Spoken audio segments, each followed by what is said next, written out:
The moment I heard my daughter-in-law planning my future like I was already gone, I realized the people smiling at me across the picnic table were not the same people I thought I knew. It happened on a warm Saturday afternoon at our annual family barbecue. The sun was shining, kids were running across the backyard, and the smell of burgers and ribs drifted through the air. On the surface, it looked like the kind of family gathering people post on social media with captions about gratitude and togetherness. I was standing near the patio, carrying a paper plate with potato salad and baked beans when I noticed I had forgotten my iced tea inside the house. It seemed like the most ordinary moment in the world. If I had remembered to bring my drink outside, none of what happened next would have happened. I walked through the kitchen and headed toward the refrigerator.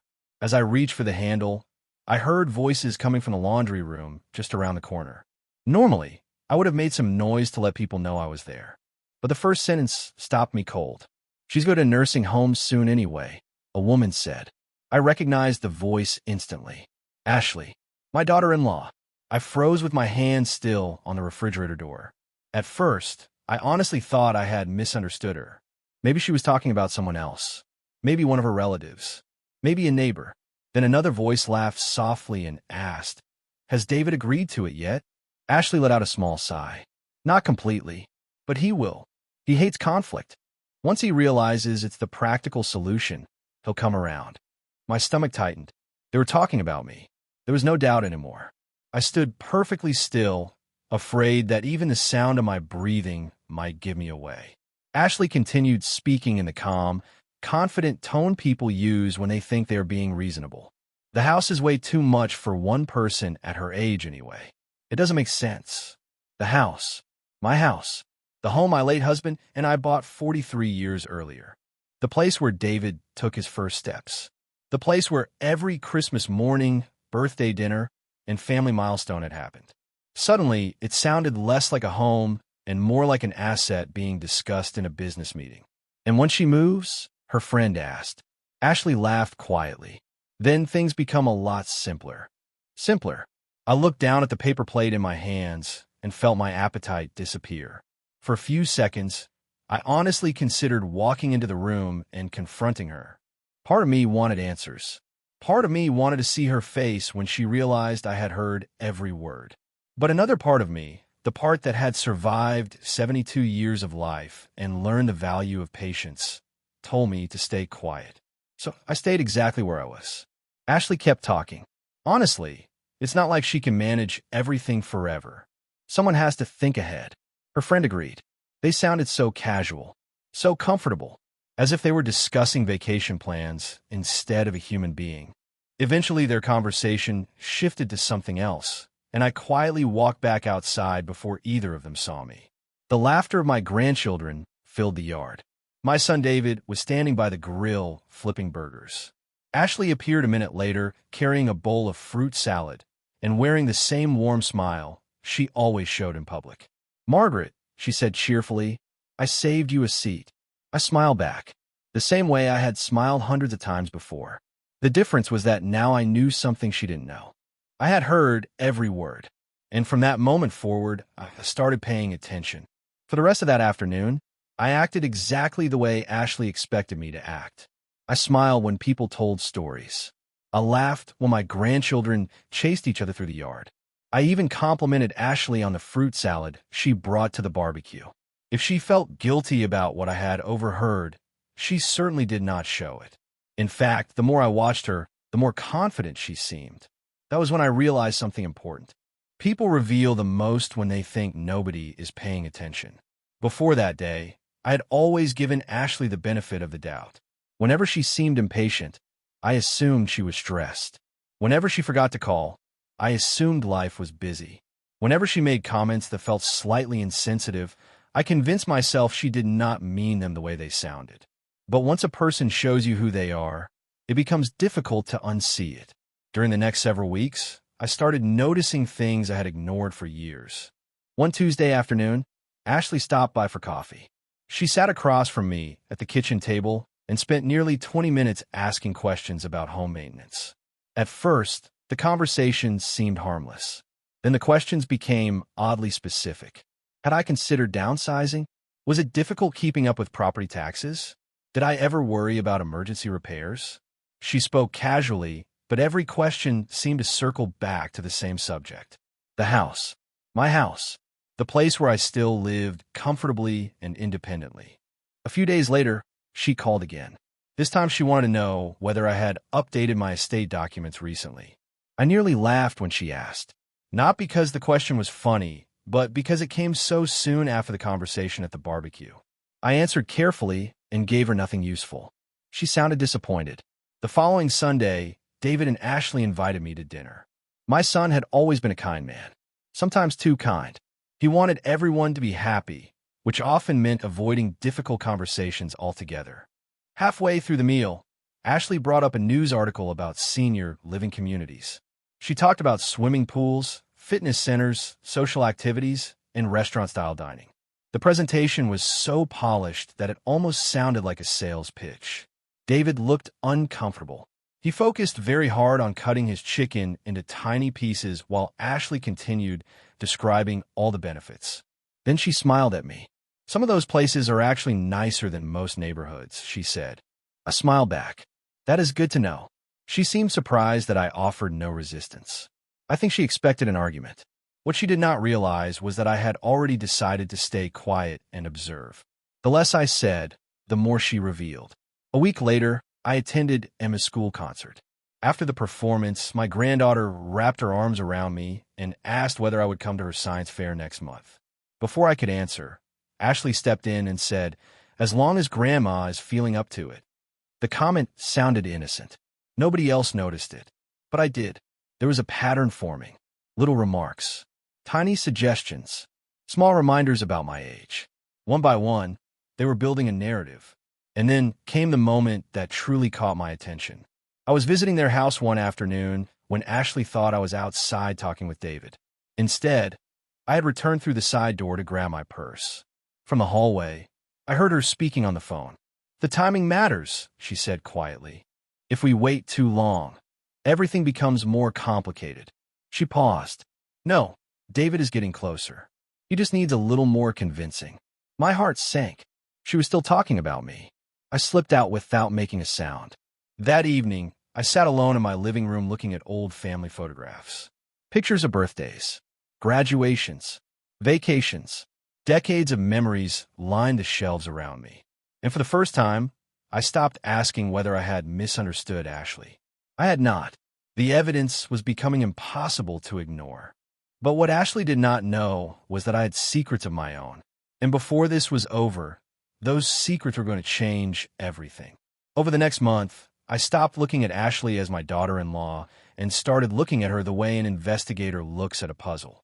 Once I made that shift, the pieces began falling into place surprisingly fast. The first thing I noticed was how often she brought up money without actually mentioning money. She would talk about rising utility costs. She would mention property values in my neighborhood. She would casually reference articles about retirement planning. None of those topics were unusual by themselves. Together, however, they formed a pattern that became impossible to ignore. One afternoon, Ashley invited me to lunch at a cafe about 10 miles from my house. She ordered a salad, smiled warmly, and spent most of the meal asking questions about my future. Did I ever get lonely living alone? Did I worry about falling and nobody being there to help? Had I thought about simplifying my life? The questions sounded caring on the surface. In reality, they felt rehearsed. Every road seemed to lead toward the same destination. By then, I had become very careful about my answers. Instead of arguing, I simply listened. Instead of correcting her assumptions, I let her keep talking. People often reveal more when they believe they are winning a conversation. A few days later, I received a call from David. He sounded nervous. "Mom," he said, "Ashley and I have been talking about ways to make things easier for you in the future." Easier. That word again. I asked him what he meant. There was a pause. Then he mentioned senior communities. Not directly, not aggressively, just enough to test the waters. I could hear the uncertainty in his voice. This was not his idea. It was Ashley's. My son had always been a follower when it came to family conflict. He preferred peace over confrontation. Unfortunately, people like Ashley often know exactly how to use that trait to their advantage. After we hung up, I sat quietly in my living room and thought about the little boy David used to be. He had a kind heart. He still did. The problem was that kindness without awareness can become weakness. The following weekend brought another surprise. My older granddaughter, Sarah, stopped by unexpectedly. She was 17 and far more observant than most adults realized. We spent an hour baking cookies together, and eventually she asked a question that caught me off guard. "Grandma," she said carefully, "has Mom been acting strange with you lately?" I looked at her for a moment. "Why would you ask that?" Sarah hesitated. "I do not know. She talks about your house a lot." My heart tightened. "Really?" Sarah nodded. "More than she used to." And she looked down at the cookie dough in front of her. "It feels weird." That conversation stayed with me long after she left. If Sarah had noticed something, then Ashley was becoming less careful. Sure enough, another opportunity appeared only 3 days later. I had stopped by David and Ashley's house to drop off Emma's birthday gift. Ashley was not expecting me. As I approached the front door, I heard voices through the open kitchen window.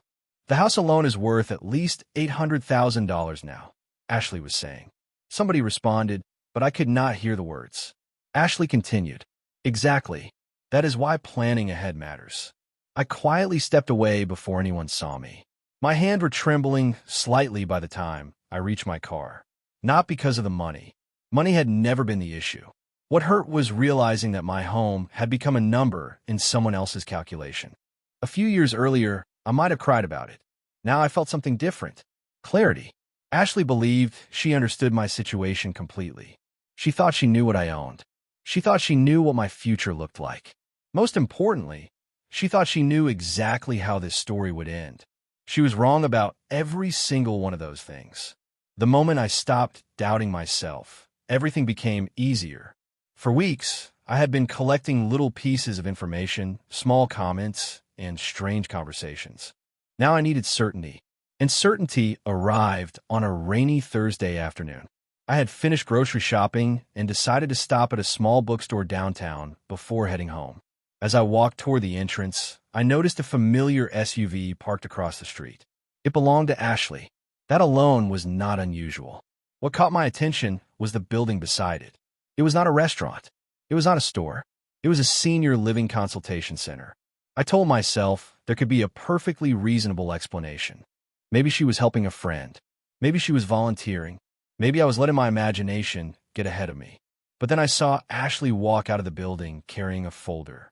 She looked focused, determined, the same expression she wore whenever she was planning something important. I stayed where I was and watched her drive away. The next few days, I could not stop thinking about it. Then an opportunity presented itself. The following Sunday, David and Ashley invited me over for dinner. Halfway through the evening, Ashley received a phone call and stepped outside onto the back patio. She left her purse on the kitchen counter. I had no intention of touching it. I was raised better than that. But when I stood up to refill my glass of water, a brochure partially slipped from the top of the bag. The logo was instantly recognizable. It was the same senior living center I had seen earlier that week. I did not remove it. I did not open it. I did not need to. Seeing the logo was enough. By now, the pattern had become impossible to deny. Ashley was not casually exploring options. She was actively making plans. That realization hurt more than I expected, not because of the idea itself. I understood that many older adults choose senior communities and live very happy lives. The problem was that nobody had ever asked what I wanted. Decisions were being discussed about my future without my involvement. That was what stung. A few days later, another conversation confirmed my suspicions completely. I had stopped by their house to drop off some homemade soup because Emma was recovering from a cold. The front door was unlocked, so I stepped inside and called out. Nobody answered. Then I heard voices coming from the upstairs hallway. Ashley was speaking with someone on speakerphone. "The timing matters," she said. "If we can make the transition happen before the end of the year, everything becomes much simpler." There was a pause. Then she continued. "No, she is still independent. That is the challenge." My chest tightened. I remained frozen near the staircase. "David is getting closer," Ashley said. "He just needs to understand that this is the practical choice." Practical. That word again. Everything was practical when it benefited her. Everything was reasonable when it moved her closer to what she wanted. I quietly left the house without announcing myself. The entire drive home felt surreal. 43 years in the same home. Decades of family memories. Countless sacrifices. And somehow my future had become a strategy discussion. That evening, I sat on my back porch watching the sunset. The sky glowed orange and gold across the neighborhood. Children rode bicycles down the street. A neighbor walked her dog. Everything looked normal. Yet something inside me had changed. For the first time since the barbecue, I stopped reacting emotionally and started thinking strategically. Ashley believed she was planning ahead. What she did not know was that I had spent years preparing for situations exactly like this. Long before my husband passed away, we had quietly put protections in place. Protections that nobody in the family knew existed. Ashley thought she understood my assets. She thought she understood my options. Most of all, she thought she understood the ending. Sitting there on my porch, I realized she had no idea how wrong she was. The truth was that Ashley had been focusing on the wrong thing from the very beginning. She believed my house was the center of my financial world because it was the only asset she could see. People often make that mistake. They assume the most visible thing is the most valuable thing. A week after my conversation with myself on the porch, I drove to a small office building 20 miles away and met with a man named Robert Jenkins. Robert had been our family attorney for nearly 3 decades. He had helped my late husband and me structure our estate plans long before most people thought about such things. When I walked in his office, he smiled warmly and asked how I was doing. I closed the door behind me and said, "Robert, I think it is time we reviewed everything." His expression immediately became more serious. 2 hours later, we sat across from each other surrounded by folders, trust documents, investment summaries, and legal records. Looking at those papers reminded me of conversations my husband and I had years earlier. He always believed that money could either strengthen a family or destroy one. According to him, the difference depended entirely on character. That was why we had spent so much time planning. Not because we expected conflict, but because we understood human nature. Robert opened one of the larger folders and reviewed several documents. "Nothing has changed," he said. "The structure remains exactly as you requested." I nodded. Most people in my family believed my primary asset was the house. They had no idea the house represented only a small portion of what existed. Years earlier, after my husband sold part of his business, we placed significant assets into trusts, investment accounts, and charitable funds. The arrangements were intentionally private. We never hid them out of selfishness. We simply believed wealth should not become the center of family relationships. Unfortunately, secrecy also meant Ashley had built her assumptions on incomplete information. She was calculating percentages of a pie she had never actually seen. Robert continued reviewing documents while I listened carefully. Then he paused. "You know," he said, "your husband anticipated something like this." I smiled sadly. That sounds exactly like him. Robert leaned back in his chair. He used to say that people reveal their values whenever inheritance enters the conversation. Those words stayed with me long after I left the office. On the drive home, I found myself remembering dozens of moments from my marriage. My husband had not been perfect. Nobody is. But he was an excellent judge of character. More than once he warned me that money often changes the way people think. Not because money itself is bad, but because it exposes priorities that were already there. The following weekend, I attended Emma's soccer game. Families lined the sidelines in folding chairs while the girls ran across the field. At one point, Ashley sat down beside me. "You seem tired lately," she said. Her tone sounded sympathetic. "Maybe a little," I replied. Her eyes brightened almost imperceptibly. Most people would have missed it. I did not. "You know," she continued, "there are wonderful communities designed specifically for people who want less responsibility." I almost laughed. We were watching a youth soccer game, and somehow she still found a way to steer the conversation towards senior living. Instead, I simply nodded. "That is interesting." She seemed encouraged by my lack of resistance. The funny thing was that Ashley believed she was gathering momentum. She thought each conversation moved her closer to her goal. What she did not realize was that every conversation was teaching me something valuable about her. Every suggestion, every carefully chosen word, every calculated expression. By the time the soccer game ended, I had become more certain than ever that this situation was no longer about concern for my well-being. It was about access. Access to property, access to control, access to a future she believed was already within reach. As I watched Emma celebrate a goal with her teammates, I found myself thinking about something Robert said. People reveal their values when inheritance enters the conversation. The problem for Ashley was that she had already revealed far more than she realized. After my meeting with Robert, I made a decision that would change everything. Instead of confronting Ashley, I was going to test her. Not because I enjoyed games, not because I wanted revenge. I simply wanted certainty. If someone truly cared about me, their behavior would remain the same regardless of circumstances. If their kindness depended on what they expected to gain, the truth would eventually reveal itself. The opportunity came sooner than I expected. During a family dinner the following week, I casually mentioned that I had been feeling more tired lately. The statement was not entirely false. At 72, everyone has days when they feel less energetic than they once did. But I intentionally made it sound more significant than it really was. The reaction around the table fascinated me. Emma immediately asked whether I'd seen my doctor.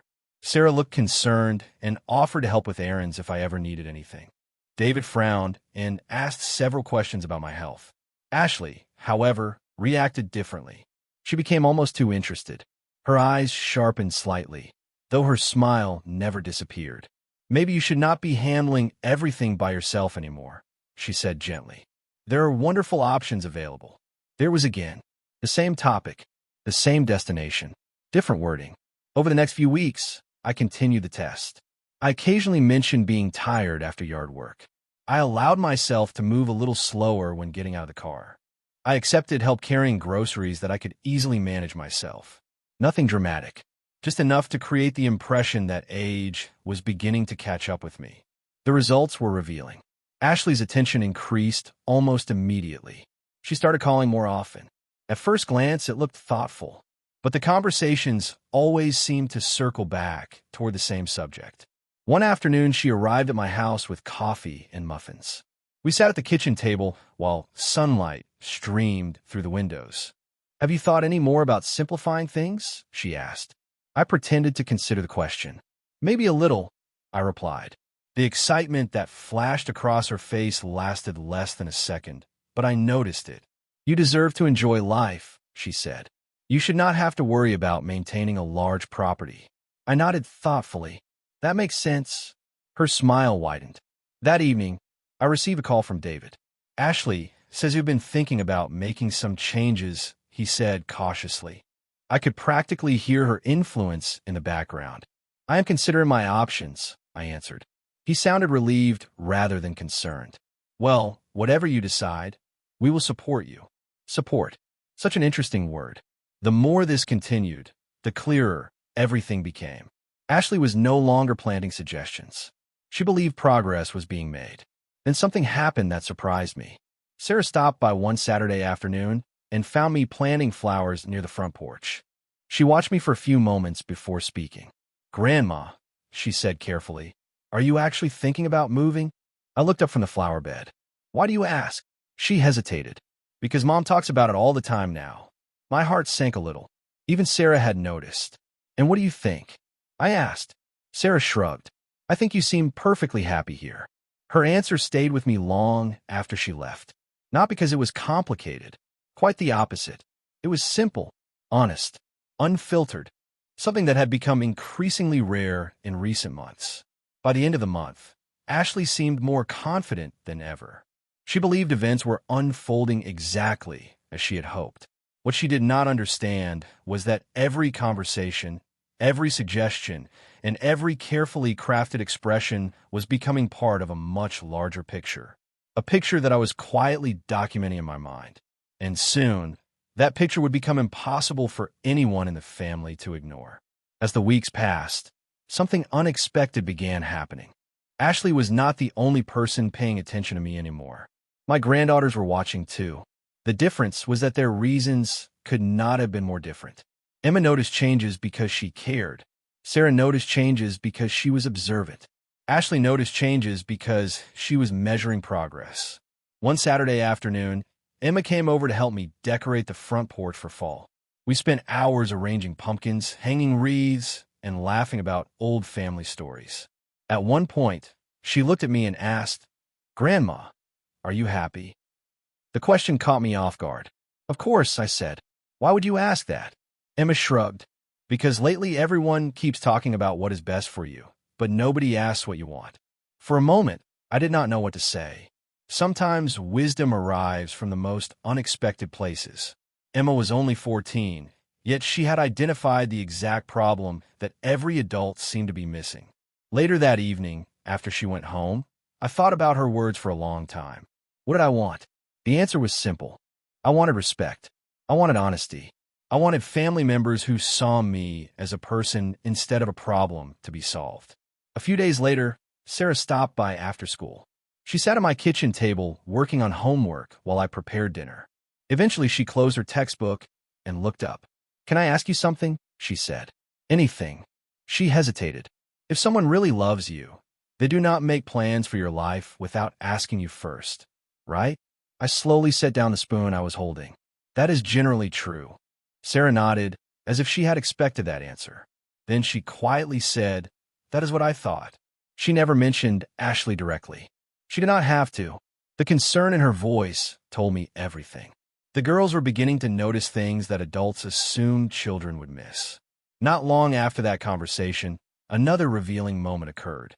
I was visiting David and Ashley's house for dinner when Sarah accidentally left her phone on the kitchen counter. She ran back inside to get it, while everyone else waited in the driveway. A minute later, she returned, looking upset. "Everything okay?" I asked. She forced a smile. "Yeah, but I knew better." Later that week, she finally told me what happened. She had walked into the house and overheard Ashley speaking with a friend. According to Sarah, the conversation was about my future. "Again, Mom said she hopes things happen before next summer," Sarah said quietly. Then she stopped talking when she saw me. My chest tightened. Even now, Ashley could not help herself. She was so focused on the destination that she no longer cared who overheard the journey. Meanwhile, David remained completely unaware, or perhaps unwilling to see what was happening. The more I thought about it, the more I realized he was trapped between two realities. In one reality, he wanted to believe his wife was acting out of concern. In the other reality, evidence kept appearing that suggested something very different. Unfortunately, avoiding a truth does not make it disappear. It only delays the moment when you have to face it. By early November, I began noticing another shift. Sarah and Emma were spending more time with me than usual. They offered help without being asked. They called just to check in. They listened when I talked. Most importantly, they never once asked about my house, my finances, or my plans. They simply enjoyed my company. The contrast between their behavior and Ashley's behavior was becoming impossible to ignore. One evening, after the girls left, I sat alone in my living room looking at family photographs. As I studied the pictures, a realization slowly settled over me. Character reveals itself in small moments long before it reveals itself in major ones. And the more I observed my family, the clearer those differences were becoming. What I did not realize yet was that those differences would soon play a much larger role than anyone expected. By the middle of November, I knew it was time to stop observing and start preparing. For months, I had collected enough information to understand exactly what was happening. Ashley believed she was quietly guiding events toward a future she wanted. The truth was that every step she took was pushing me toward decisions she never saw coming. On a cold Tuesday morning, I scheduled another meeting with Robert Jenkins. This time, I arrived carrying a notebook filled with dates, conversations, and observations. Robert listened carefully as I explained everything that had happened since the barbecue. He never interrupted. He simply took notes and occasionally nodded. When I finished, he leaned back in his chair and folded his hands. "You have been very patient," he said. I smiled faintly. Age teaches patience whether you want to learn it or not. Robert laughed softly. Then his expression became serious again. What do you want to do? That was the question everyone should have been asking from the beginning. What did I want? Not what Ashley wanted. Not what other people assumed. What did I actually want? I looked out the window for a moment before answering. I want my estate to reflect character. Robert nodded immediately. He understood exactly what I meant. We spent the next 2 hours reviewing every detail of my plans. Some provisions remained unchanged. Others did not. We discussed trusts, inheritance structures, charitable contributions, and future responsibilities. Most importantly, we discussed values. Wealth is not just money. It is influence, opportunity, responsibility. If distributed carelessly, it can damage people. If distributed wisely, it can strengthen them. As the meeting continued, I found myself thinking about Emma and Sarah. Neither girl had asked for anything. Neither had treated me differently after learning I might be slowing down. Their kindness had remained consistent because it was genuine. That mattered. It mattered more than they realized. Before leaving, I signed several updated documents. Robert carefully placed them into a secure folder. Everything will be ready if and when you need it, he said. I thanked him and drove home feeling calmer than I had in months. For the first time since this entire situation began, I felt completely in control. Meanwhile, Ashley seemed more confident than ever. The contrast was almost amusing. During Thanksgiving dinner, she spent half the evening discussing future plans. New furniture, home improvements, vacation ideas. She never directly mentioned my house, but somehow every conversation drifted suspiciously close to the subject. At one point, she even asked whether I had considered simplifying my belongings. You know, she said pleasantly, it is always easier to organize things before major transitions happen. Major transitions. The phrase lingered in my mind long after she said it. Across the table, Sarah quietly rolled her eyes. Emma stared down at her plate. Neither girl said anything, but their reactions spoke volumes. They were noticing the same patterns I had been noticing for months. Later that evening, while everyone else watched football in the living room, Sarah found me alone in the kitchen. "Grandma," she said quietly, "can I ask you something?" "Of course." She hesitated. "Do you trust Mom?" The question surprised me, not because of what it implied, but because she was brave enough to ask it. I chose my words carefully. "Trust is built through actions," I said, "not words." Sarah nodded slowly, as if she had already reached her own conclusions. Then she gave me a quick hug and walked away. That conversation stayed with me for days. The girls were beginning to understand things that many adults still refuse to see, and that understanding would matter sooner than anyone expected. As December approached, the final pieces were quietly falling into place. Ashley thought she was preparing for a future she could control. Robert had finalized documents she knew nothing about. My granddaughters were paying closer attention than ever, and I had reached a decision that would soon change the direction of the entire family. The only thing left was timing. December arrived with freezing temperatures, holiday decorations, and a growing sense that something important was approaching. For months, Ashley had been working toward a goal she believed was almost within reach. The closer she thought she was getting, the less careful she became. That was when the most revealing moments started happening. One Saturday afternoon, I stopped by David and Ashley's house to drop off Christmas gifts for the girls. David was outside hanging lights along the roofline, while Ashley was inside wrapping presents. Everything seemed normal until I walked into the dining room and noticed several magazines spread across the table.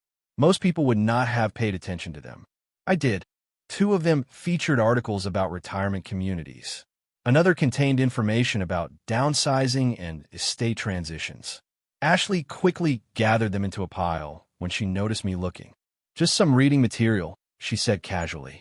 I smiled and nodded. Of course. Her explanation sounded innocent enough. The problem was that it fit perfectly into a pattern I had been watching for months. A few days later, I received another unexpected piece of information. Emma called me after school. She sounded upset. "Grandma," she said, "can I ask you something?" I told her she could ask me anything. There was a pause. Then she quietly asked, "Are you moving away?" My heart sank. Why would you think that? Another pause followed. Mom said things might be different next year. I sat silently for a moment. Children often notice far more than adults realize. Ashley had become so focused on her plans that she was starting to speak about them openly around the girls. Nothing has been decided, I told Emma gently. She sounded relieved. Good, she said, because I like knowing you were close by. After we ended the call, I sat alone in my kitchen, staring out the window. Snow had begun falling softly across the backyard. Emma's words stayed with me. She cared about relationships. Ashley cared about outcomes. The difference could not have been clearer. The most revealing moment happened the week before Christmas. David invited me over for dinner. Halfway through the meal, he stepped away to answer a work call. That left Ashley and me alone at the table. For a few seconds, neither of us spoke. Then she surprised me. Have you thought any more about simplifying things? She asked. Her voice sounded friendly, but there was an urgency beneath it. I set down my fork and looked at her. Why do you ask? She smiled. I just think planning ahead is important. Planning ahead. Another familiar phrase. You never know what the future holds. I almost laughed. Ashley believed she was guiding the conversation. In reality, she was confirming everything I already knew. You are right, I said. Planning ahead matters. The relief that crossed her face was immediate. For the rest of the evening, she seemed happier than usual, more relaxed, more confident, as if she had received confirmation that events were moving exactly where she wanted them to go. What she did not realize was that I had reached my own conclusion months earlier. By the time Christmas arrived, my decision was final. Robert had completed every document. Every detail had been reviewed. Every contingency had been addressed. Nothing remained uncertain. Meanwhile, Ashley continued behaving as though the future belonged to her. She talked about home renovations. She discussed long-term plans. She even joked once about how much easier life becomes when people stop resisting change. The irony almost made me smile, because while Ashley spent her time imagining a future she expected to inherit, I was quietly preparing a future she would never see coming. And before the new year arrived, I was going to make sure the entire family understood exactly why.